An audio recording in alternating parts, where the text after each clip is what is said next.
Australia women's చేతిలో Bharat women's 6 వికెట్ల తేడాతో ఓటమి పాలైంది. కానీ ఓటమి కంటే ఇప్పుడు ఫ్యాన్స్‌ని భయపెడుతున్న విషయం ఏంటో తెలుసా? అది తెలుసుకోవాలంటే వీడియో చివరి వరకు చూడండి. బ్రిస్బేన్ వేదికగా జరిగిన ఈ మ్యాచ్‌లో టాస్ గెలిచి బ్యాటింగ్‌కి దిగిన ఇండియాకు ఆదిలోనే షాక్ తగిలింది. ఓపెనర్ ప్రతిక రావల్ రెండో బంతికే డకౌట్ అయింది. అయితే స్మృతి మందాన 58 రన్స్‌తో మరియు హర్మన్‌ప్రీత్ కౌర్ 53 రన్స్‌తో హాఫ్ సెంచరీలతో ఇన్నింగ్స్ నిలబెట్టారు.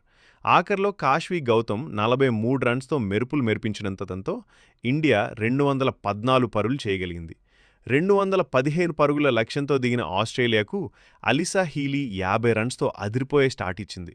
మధ్యలో మన స్పిన్నర్ శ్రీ చరణి వరుస బంతుల్లో 2 వికెట్లు తీసి ఆశలు రేకెత్తించిన బెత్ మూనీ 76 రన్స్‌తో తన క్లాస్ బ్యాటింగ్తో ఇండియాకు ఛాన్స్ ఇవ్వలేదు.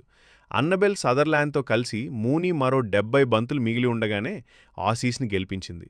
ఇక అసలు విషయానికొస్తే బ్యాటింగ్ చేస్తున్న సమయంలో కెప్టెన్ హర్మన్‌ప్రీత్ కౌర్ మోకాలికి తీవ్రమైన గాయమైంది. గాయం నొప్పి భరించలేక తను ఫీల్డింగ్ కూడా రాలేదు. సిరీస్లో మిగిలిన మ్యాచ్లకు తన అందుబాటులో ఉంటుందా లేదా అనేదే ఇప్పుడు పెద్ద ప్రశ్నార్థకంగా మారింది. హర్మన్ లేకుండా రెండో వన్డేలో ఇండియా గెలవగలదా? మీ అభిప్రాయం ఏంటో వెంటనే కామెంట్ చేయండి. లేటెస్ట్ క్రికెట్ అప్డేట్ కోసం ఇప్పుడే సబ్స్క్రైబ్ చేయండి.